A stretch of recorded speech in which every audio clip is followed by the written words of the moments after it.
without further ado, let me quickly introduce our first speaker today, Bjarte Bogsnes. I hope I got his name right. Bjarte has been one of the initiators, let's call it this way, of the Beyond Budgeting initiative or movement. He has worked almost 4 decades in the industry, starting out, I think, with Borealis, and then later they became part of Equinor. You can correct me on that, Bjarte. And he has built a lot of experience, not in theory, but in real practice, on how you can build budgets or something equivalent to them in a different way.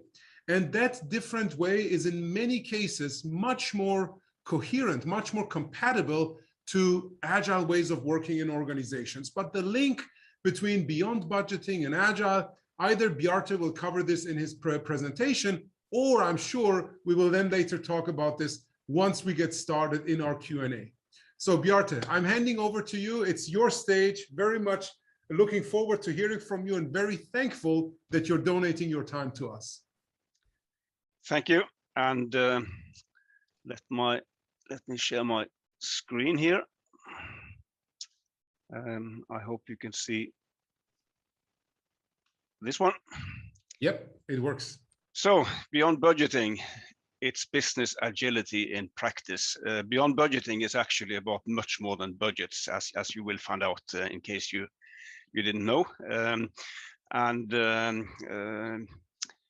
Just for just as you know, my first management job back in Statoil, as we were called then in the early 80s, that was head of the corporate budget department.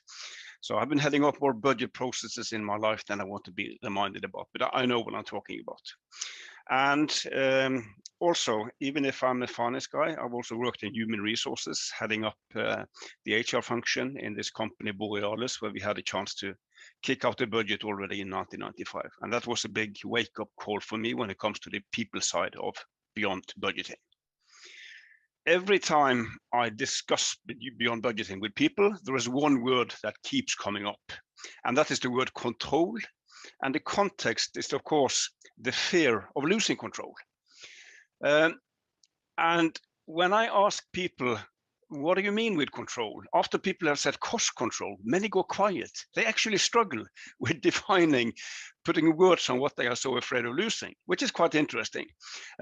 If we go to Oxford Dictionary, they call it the power to influence or direct people's behavior or the course of events. And what does this mean in organizational terms, business terms? Well, that basically means controlling people and controlling the future.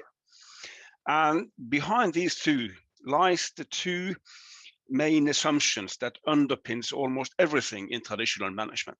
Number one, you can't trust people. Number two, the future is predictable and plannable.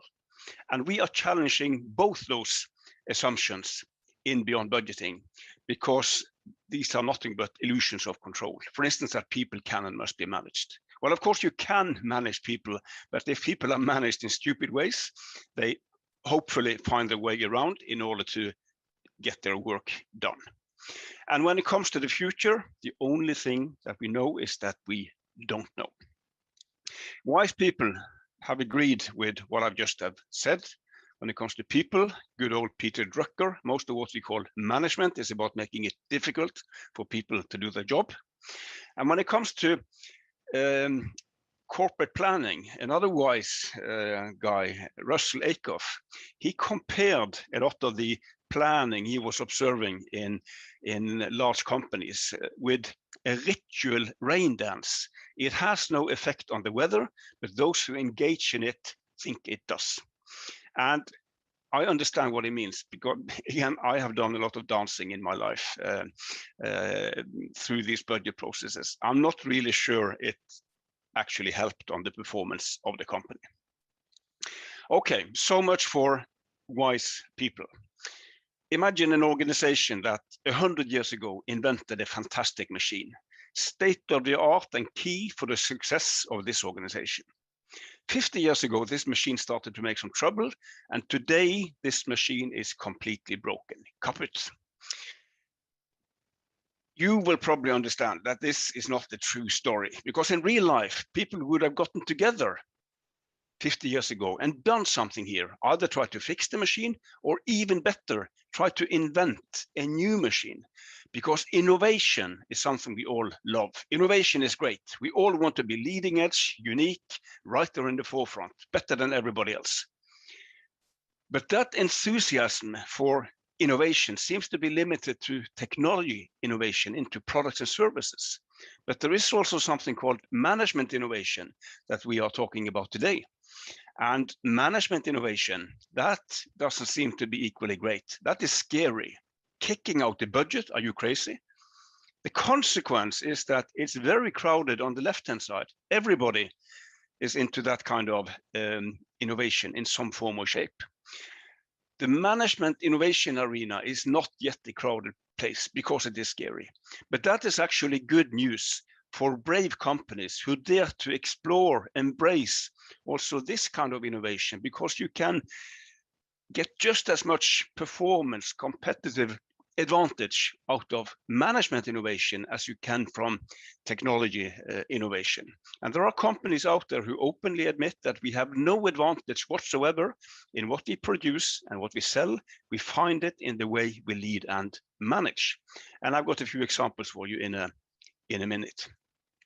This performance word is important. That is the reason we should go beyond budgeting, because it is good for performance defined in the right way.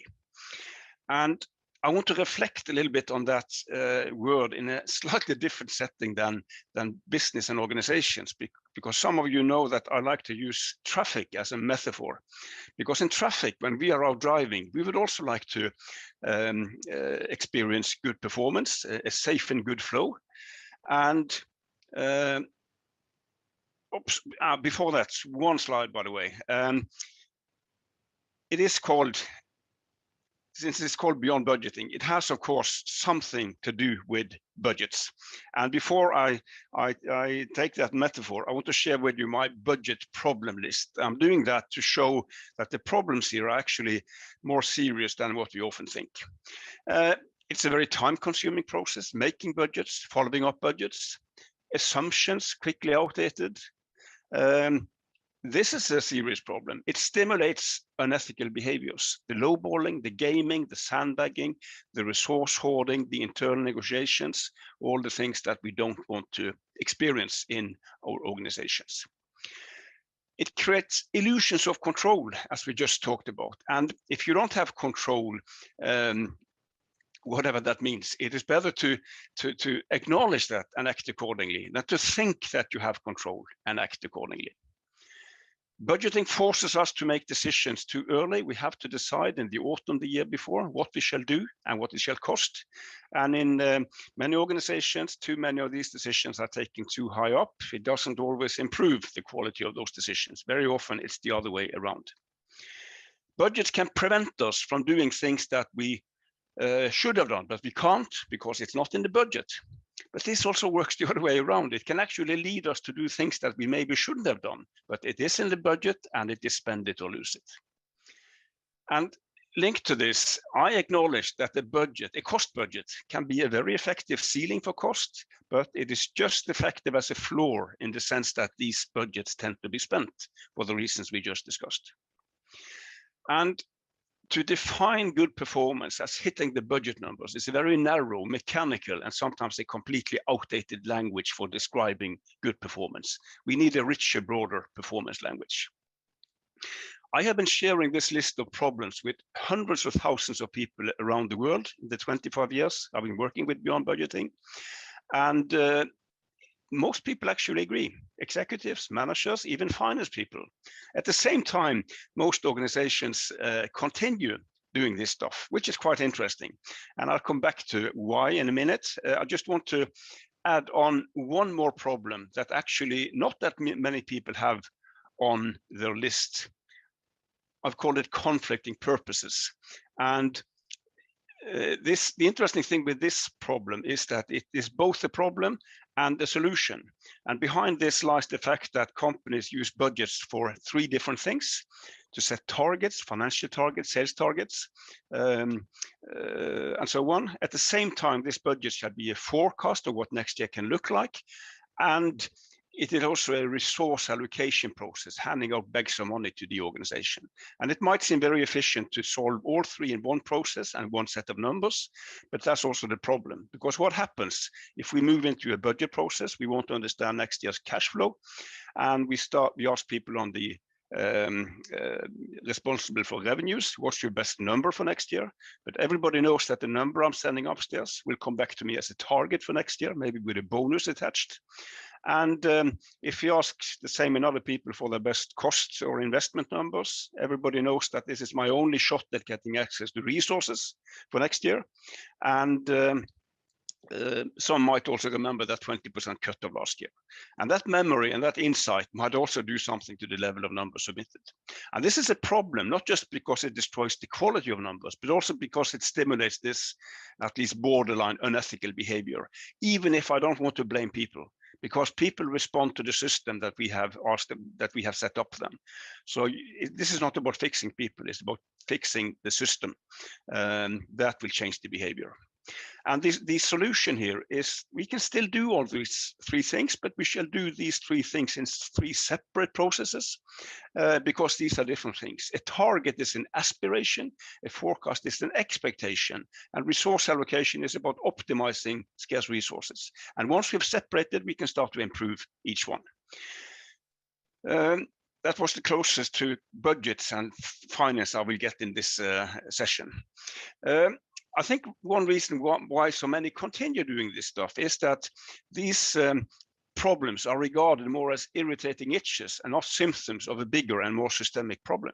But that is exactly what they are, symptoms of a huge problem, which is also a paradox. Because here we have a process invented roughly 100 years ago. It's pretty old management technology we are talking about. And in case you don't know, the inventor was Mr. James O. McKinsey. And I never met Mr. McKinsey, but I don't think he was an evil man. I think he had the best of intentions. He wanted to help organizations perform better. And I'm sure this worked 100 years ago, maybe even 50 years ago, but no longer today, because today, as we will come back to, things have changed. But we are back to this important word, performance. And as I said, I like to use traffic as a metaphor. And these are two typical or the two normal ways of managing traffic when there is crossing traffic. And if you think about the traffic light, the one who makes decisions here is the one who programmed this light. And that person would not be in the situation when you sit there waiting for that green light.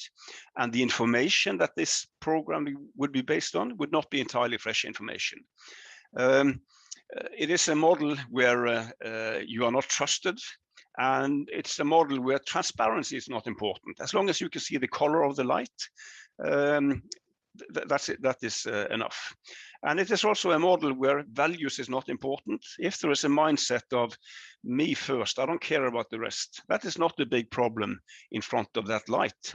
Whereas in the roundabout, me first, I don't care about the rest is a big problem, because here we are much more dependent on everybody sharing a positive purpose or wish of wanting this to flow well. We have to interact with each other. We have to help each other in a very different way than what we need to do in front of that light. And of course, here we make decisions, and the information we use is fresh, real-time information. So the roundabout is about managing performance. The traffic light is about managing performance. The roundabout is about something else. This is about creating conditions for great performance to take place. It's about enabling performance instead of managing performance. And this is more than playing with words. These are two fundamentally different ways of addressing that big question: how do you get the best possible performance in organizations? The roundabout is a more self-regulating way of managing, and self-regulation is another important word here. And organizations today need more self-regulating management models for at least two reasons. One reason is our business environment, with all the VUCA out there, the volatility, the uncertainty, the complexity, the ambiguity. And with that high level of VUCA, that must have implications for how we design our management models compared to if there was little or no VUCA out there. The other reality we need to reflect on is internal, has to do with people, asking ourselves what kind of people do we generally believe that we have in the organization. And we use Douglas McGregor's Theory X and Theory Y as a label for that discussion. So do you believe that people, Theory X, that people are a bunch of potential thieves and crooks that all must be kind of kept in short leashes or micromanaged? If not, they will all run away and do a lot of stupid things. Or do you believe that people actually want to do a good job, want to be involved, want to be listened to, want to be treated as adults? And again, your belief here must have and will have consequences for how you design your management model. And if we combine the two, it could look like this. You recognize the two dimensions, and traditional management lies in this lower left-hand corner. And if we want to get out of that, we need to address both dimensions, both leadership horizontally and our management processes vertically. And what we need to get out of traditional management, very rigid, detailed, annual, rules-based, micromanagement, centralized command and control, a lot of secrecy, and a strong belief in sticks and carrots as ways to drive performance. What we need to do here to get out of it is, on the leadership side, more purpose-based, more values-based, more autonomy, more transparency, not just as a learning mechanism, but also as a subtle control mechanism. There are companies, and I'll come back to an example, that have transparency as their only control mechanism. And last but not least, internal or intrinsic motivation as opposed to external or extrinsic motivation. And of course, the most common mechanism in business today for motivating people externally is individual bonuses. And I can think of no area where there's a bigger gap between what research is telling us and what business is practicing. It is simply amazing. Many organizations, they have the best of intentions on the people side in what they say and what they write, but it doesn't help to have these Theory Y leadership visions if we have Theory X management processes. And that is the case in a lot of organizations.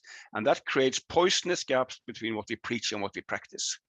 So what we need to do in the management process dimension is to change these processes to better reflect our people view, which is hopefully than Theory Y, while at the same time making our management processes more VUCA robust. And this is where you're coming to the budget, because the budget, you typically need to do something with the traditional detailed annual budget because it represents so much of what we find in that lower left-hand corner.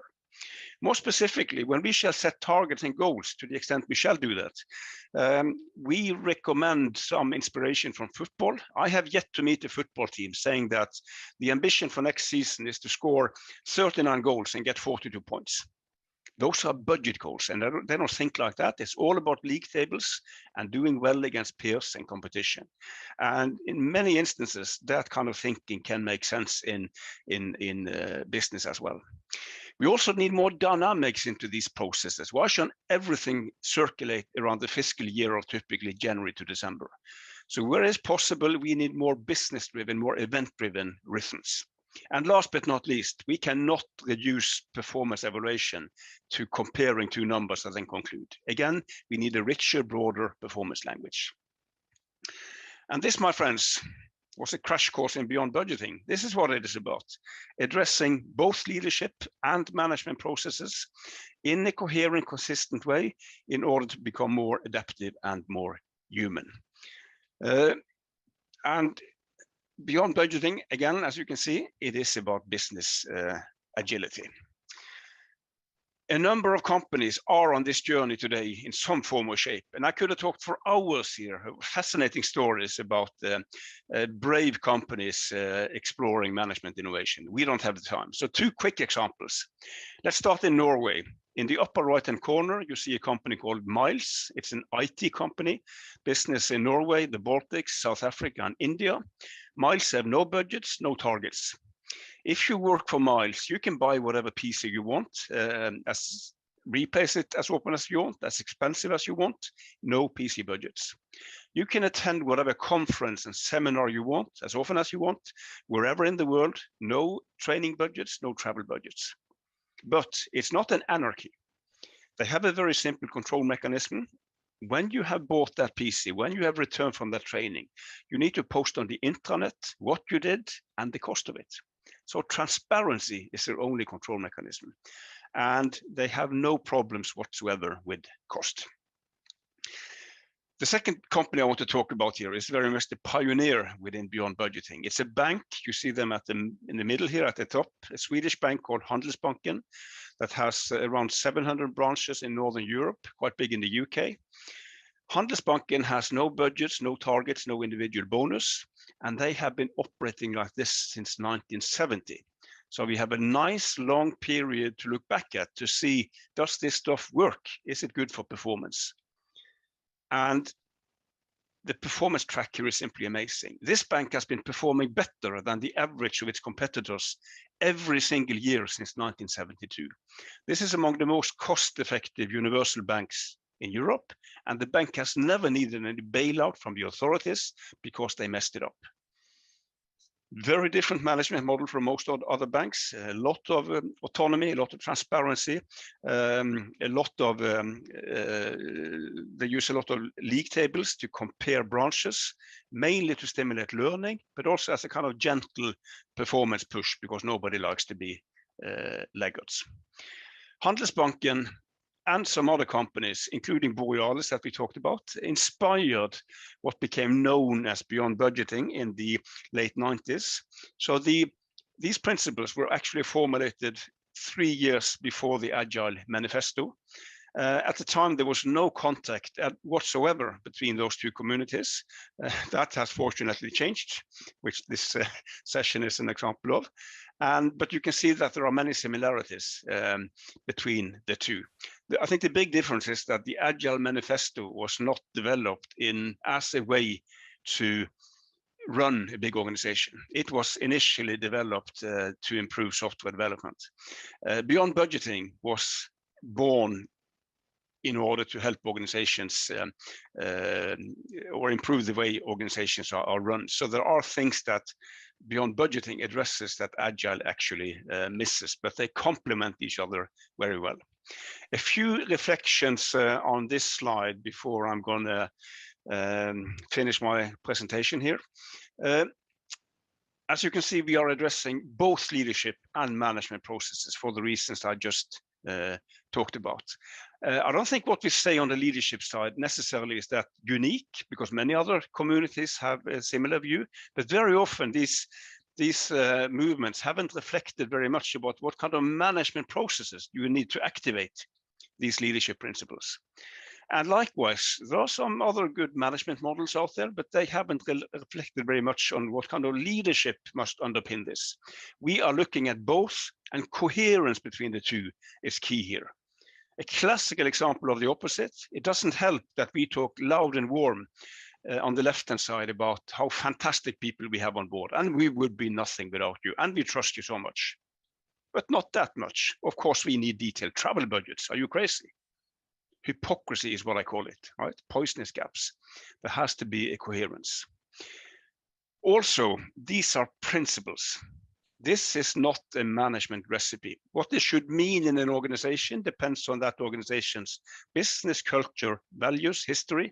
That's the way it should be. I don't like management recipes because in a management recipe, somebody has done all the thinking for you. The only thing you have to do is to read the books, hire the consultants, tick the boxes. I find that both boring and dangerous. Here you have to think for yourself. Last point here, two classical misunderstandings around Beyond Budgeting, both linked to Principle 10.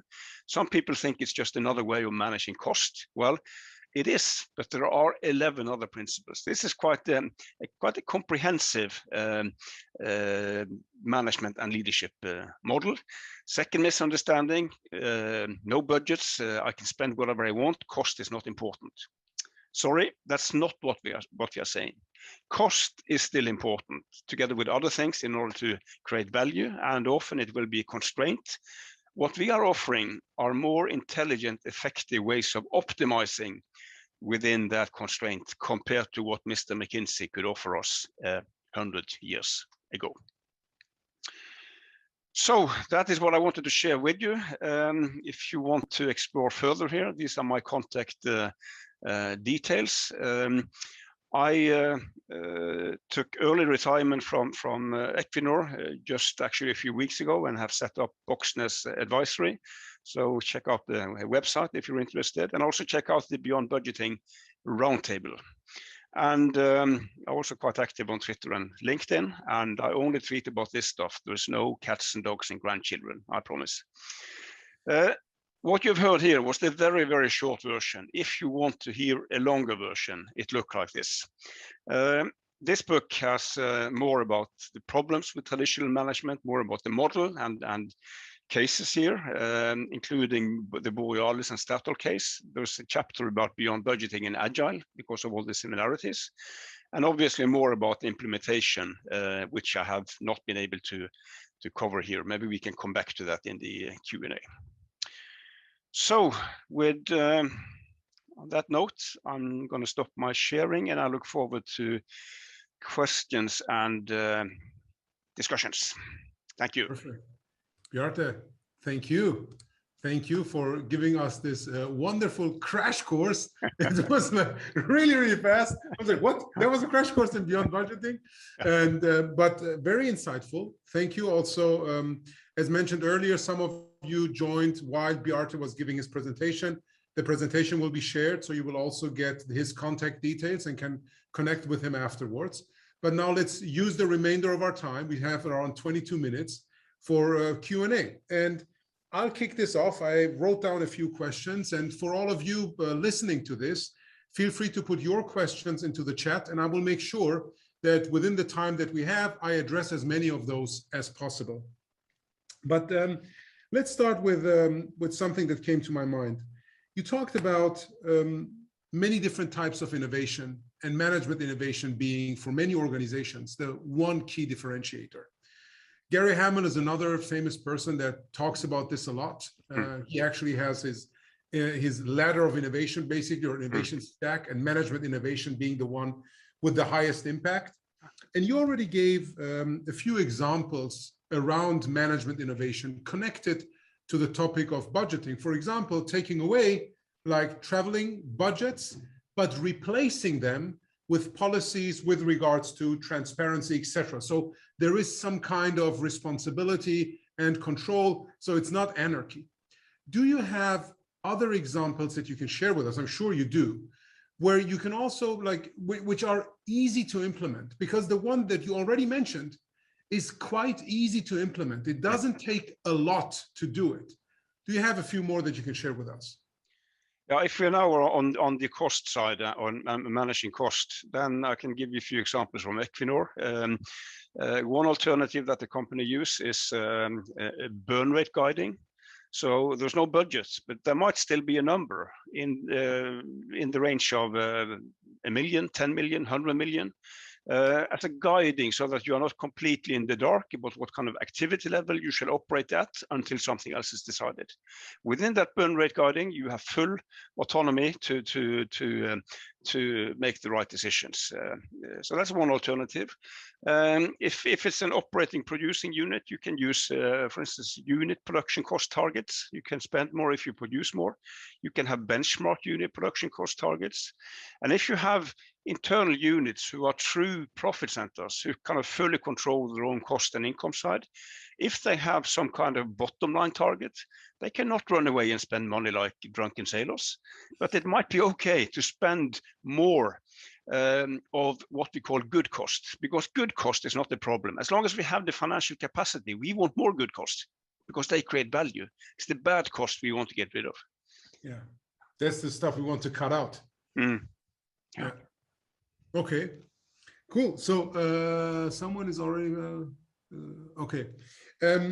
Now the second point you talked about, and immediately it enlightened something in me, was the difference between targets being aspirations and forecasts being expectations. And I immediately had to think about all of these organizations that I supported in the past as a management consultant, creating strategies, etc. But even today, when I work with them on changing their organizational setup, management processes, etc., they now this is my perspective, and I want to be challenged by you on this one. They don't make that distinction between aspiration and expectation. The aspiration becomes the expectation.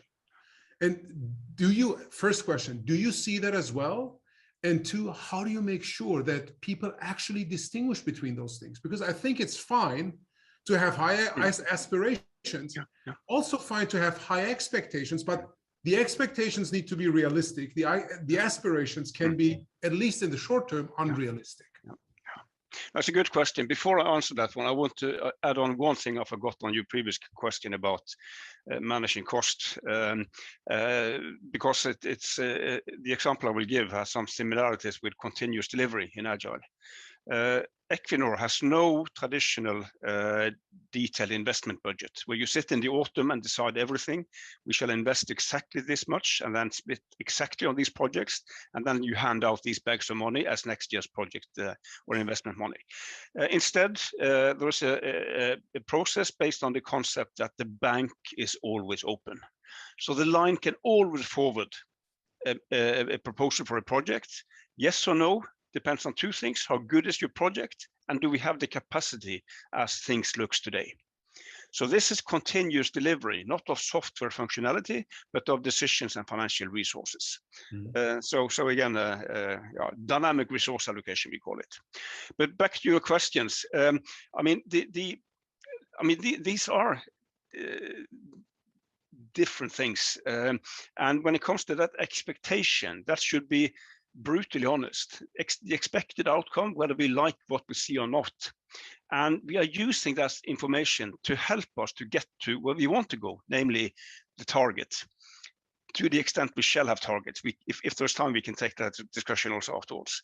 But if you have targets, then you need a forecast you can trust to see kind of where you are heading.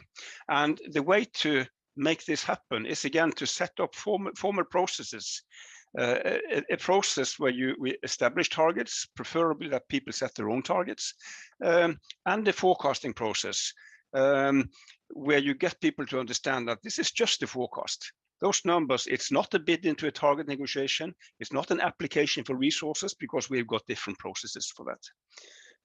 And the beauty with starting beyond budgeting here is that this is pure logic, that the three purposes and the separation is something CFOs understand, and it's not scary. But once you are separated and you move into improvement mode, how can we set better targets? How can we improve the forecasting process, improve resource allocation?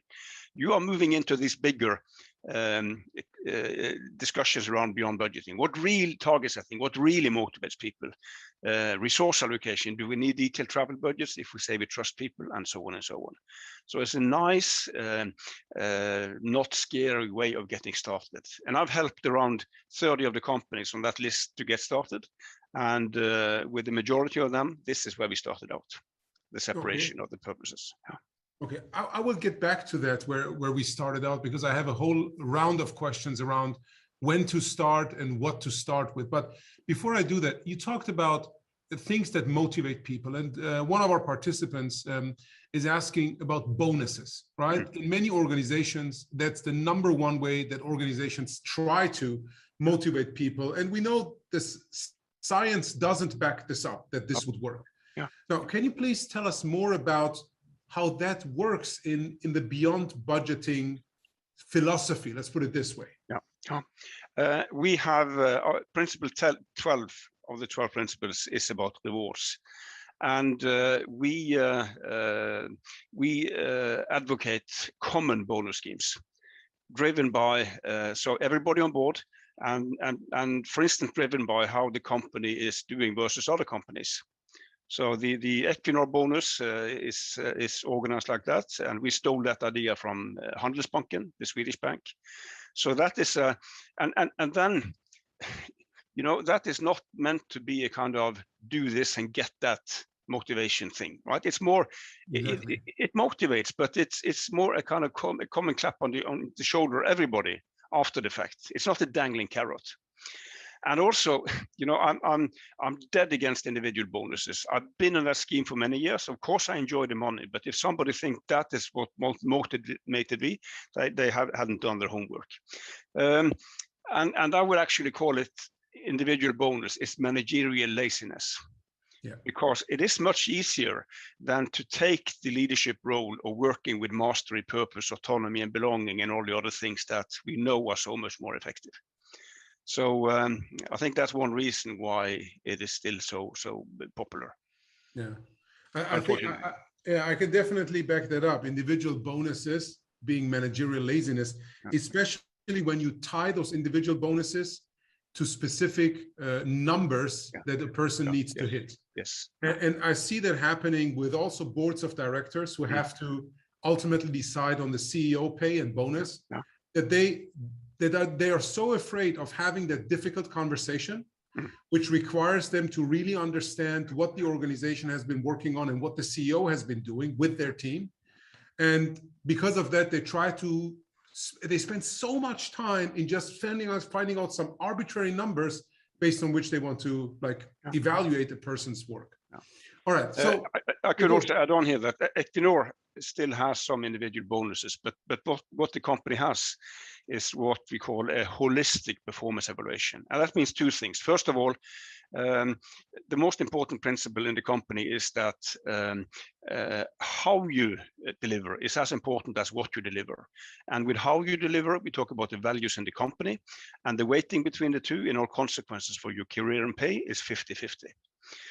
The other part of holistic is that when you shall assess what is delivered in business terms, it's not just a question of looking at measurement through numbers. That can be a starting point, but you need to go behind the numbers, behind the measurement, and look at things that measurement did not pick up, right? I see that your KPI is green, but have you really moved towards those strategic objectives?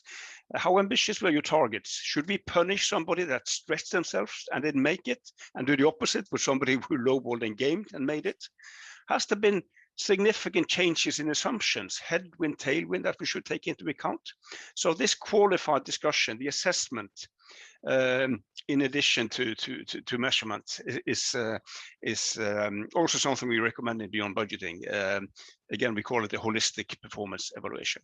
Yeah, and I think that's one of the important areas where managers are still needed in an organization, but they need to focus their time on completely different things than they're probably focusing their time on right now. Right. So I'm going to steal this quote: individual bonuses are based on managerial laziness. So thank you for that.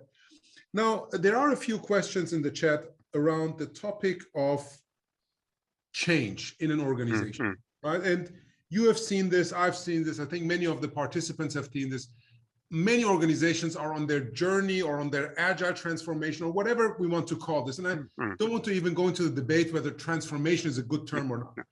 But at some point, right, the topic of finance, controlling, budgeting, all of this comes up because organizations ultimately realize it's not about having a few teams work differently. It's about implementing a new, what I call, operating system in our organization. And budgets are a key component of that. Now, at what point on an organization's journey would you approach the topic of budgets? Where would you do that? Like on which level? And how would you do that? First of all, I will kind of extend this beyond budgets. Is this the command? Budgets is just a way of exercising command and control, right? Yes. But there are many other ways you can do it as well. So it is the command and control thing, including budgeting, you have to address. And today, we are very often called in to help organizations on these transformation journeys because they all realize at one point in time, and often late, that we will never succeed without also addressing the stuff that we are talking about. And again, as I was touching upon, I mean, we are filling some holes in Agile when it comes to scaling Agile into how to run an organization. And it's better to be called in late than not to be called in at all. But the best thing is to address these things up front. And one reason for addressing it upfront is that the message, the change message, is so powerful, because this is a process that basically everybody hates. And if corporate is telling that we are going to address this, attack it, change it for the better, that is a strong signal that change is for real. Just as the opposite of not doing anything is a very strong signal that this change is not for real. So I would recommend to do it upfront, but better late than never. Yeah.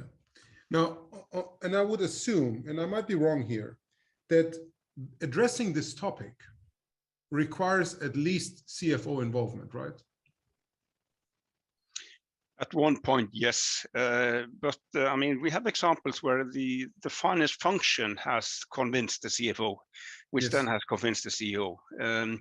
We have actual examples where HR has been kind of just as strong in this as finance, and we strongly recommend actually finance and HR to work together on this, for the reasons I just talked about, this being just as much about leadership as management processes. Mm-hmm. Now, when you get into these conversations with leaders in the org, maybe even the CFO, but no matter whom, I believe that a lot of the things that you covered today will really challenge their, let's say, comfort zone. Mm-hmm. How do you deal with that? Well, it's I have to admit that I kind of I always kind of assess or try to assess the team or the executive I'm going to address, because if you kind of if you actually are completely turned off by starting out like this, and in that case, I'm starting with that budget separation discussion, which is not scary, pure logic, right? And then you can take the bigger stuff afterwards. But again, the big majority, they simply haven't reflected on this. They've kind of, as with those problems, they have sensed the irritating itches, but they have never realized that this is a systemic and big problem. So we are helping them with understanding that. And of course, many also do this because they've always done it and everybody else is doing it, but that is changing now. So another thing that helps us is there are so many companies on this journey now, and in some cases, competitors are on that journey, and that typically tend to make companies interested. So it's much easier today to get executive attention than it was 25 years ago, for many reasons. Agile is one reason. The pandemic was another reason. The pandemic is interesting because we've had many other crises earlier, but those earlier crises typically only challenge that second assumption I talked about, that the future is predictable and plannable. But the pandemic also challenged the first one, that you can't trust people, because all the homework and home offices have forced people to trust their employees, whether they wanted it or not. And we all know that in most cases it had worked wonderful. So there are some positive things coming out of that pandemic. Yeah, absolutely, absolutely. That's it.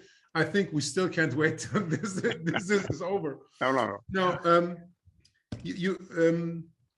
I lost my thoughts for a moment. No, you were saying those. I lost it for a moment. No problem. So I would just ask one of the questions a participant has put in the chat for me, which is the correlation between beyond budgeting versus rolling forecasting as a process. Is this the similar thing? Is this different? What similarities are there if they are similar? Well, rolling forecasting is one way of organizing the forecasting process once you have separated these three processes, right? So there is a target setting process, there's a forecasting process, and a resource allocation process. And that forecasting process can either be rolling, meaning that you update your forecast typically every quarter, and typically most look 5 quarters ahead continuously. At Equinor, we did what we call dynamic forecasting, which has no predefined frequency and time horizon. So units simply update their forecast when stuff happens. that they think justify a forecast update, and it goes into a common database. So at corporate level, we can at any time tap into the latest numbers when we have a need for it at corporate level. So rolling forecasting is just one of the practices in and one of the principles also addressing forecasting.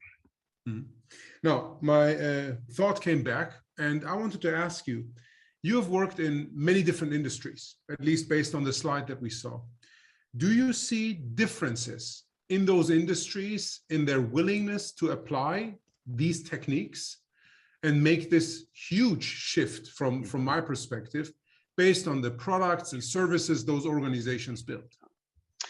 Not necessarily between businesses, but more between cultures.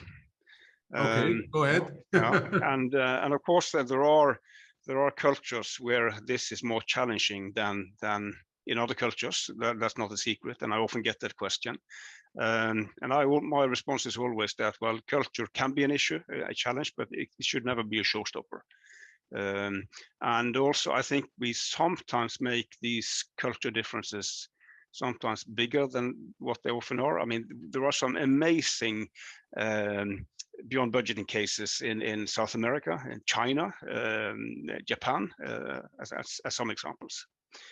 But not, I mean, if you think about those different industries or businesses, the fascinating thing is how similar the problems are when it comes to budgets. That budget problem list kind of is relevant independent of what kind of business you're in. So this is a very generic problem that everybody recognizes. Yeah, well, I can imagine. So the problems are similar. Their willingness to change and adapt is, again, different based on the different cultures they have, but we have examples everywhere. Now, let me close with one question that is always important to me. It's about culture. And if I remember correctly, you mentioned that there needs to be a coherence between the strategy, mission, whatever culture of the organization, and then the things that they do. Now, what I have seen in my years working with organizations, and it's not as many as yours yet, but is that culture is something that is based, that is created, or that is the result of the things that we do. Right? Yes. And the policies that we have, the structures that we have, the metrics that we use to measure success. And when I look at beyond budgeting and the principles you talked about, the activities you can do, the practices in there, I think many of them can result in a huge culture shift in an organization. So do you have that conversation with the CEOs, CFOs as well, and ask them whether they actually want that culture shift? Absolutely. I mean, it's all, I mean, because sometimes we are called in because somebody wanted to fix a budget problem, right? Exactly. And again, then what we're saying is that this is not, it's about much more than budgets. This is about how to run an organization, and you need to be clear about what kind of problems you're trying to fix. And fortunately, more and more have bigger and bigger aspirations. They realize, we are working with a huge French company right now, and they realize that they have a culture of internal negotiations and lowballing and gaming and sandbagging and all the things that they want to get away from. And we are trying to help them to understand that, well, that is a result of the system that they have set up. And, you know, process drive culture. So I very much agree with you that you can work and change cultures by doing important things on the process side. Yeah. Could I say one more thing before we leave? Yes. If you don't mind. What I've been talking about today, I mean, it will happen. I don't care if it's going to be called beyond budgeting or business agility or whatever. I couldn't care less, but it will happen. And in 15, 20 years' time, when we look back at what was mainstream management in 2021, I think we will smile, even have a laugh. Just like we today smile about the days before the internet or the smartphone. And how long is that? And as organizations, we can choose to be vanguards, early movers, and get the competitive advantage by doing this now, or we can choose to be dragged into this as one of the last ones. I think that is a very simple choice. Thank you very much. Thank you, Bjarte. And I think this is a wonderful final sentence and note to everyone participating here. Thank you very much to everyone. We will share Bjarte's presentation. This session was recorded, will also be shared with you. Read his book, connect with him if you want support on that, and Bjarte hosts some workshops.